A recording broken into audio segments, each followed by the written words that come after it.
ડભોઈ બીમાર ગાય માતાની વહારે આવનાર કોઈ નથી. તંત્ર અને પશુપાલકોની ગંભીર બેદરકારી. ડભોઈ શહેરમાં પવિત્ર ગણાતી ગાય માતાની હાલત આજે અત્યંત દયનીય બની છે.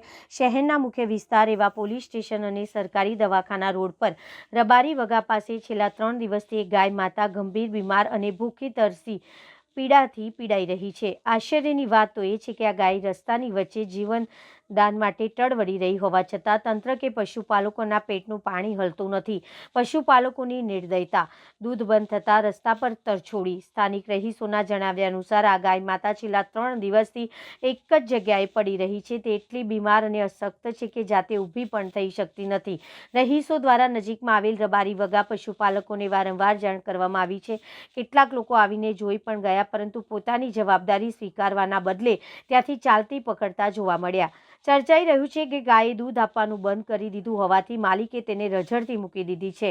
તંત્ર અને રાજકારણીઓ સામે જનતાનો રોષ. એક તરફ ગાયના નામે રાજકારણ ખેલતા નેતાઓ અને બીજી તરફ નગરપાલિકાનો વહીવટ બંને આ ગંભીર મુદ્દે મૌન સેવી રહ્યા છે.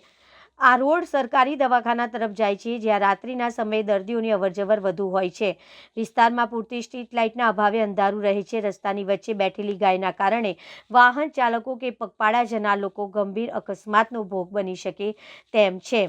3 દિવસથી એક અબોલ જીવ તડપી રહ્યું છે, છતાં કોઈ સંસ્થા કે સરકારી તંત્ર દ્વારા તેની સારવાર કે તેને સુરક્ષિત સ્થળે ખસેડવાની તસ્દી લેવામાં આવી નથી. સ્થાનિકોની માંગ કે ડભોઈના જાગૃત નાગરિકોની માંગ છે કે નગરપાલિકા, વહીવટદાર અને પશુપાલક વિભાગ તાત્કાલિક ધોરણે આ બીમાર ગાયની સારવાર કરાવે અને તેને પાંજરાપોળ કે સુરક્ષિત આશ્રય સ્થાને ખસેડે. જો કોઈ અકસ્માત થશે અથવા ગાય માતાનો જીવ જશે તો તેની સંપૂર્ણ જવાબદારી તંત્રની રહેશે તેવું રહીશો જણાવી રહ્યા છે.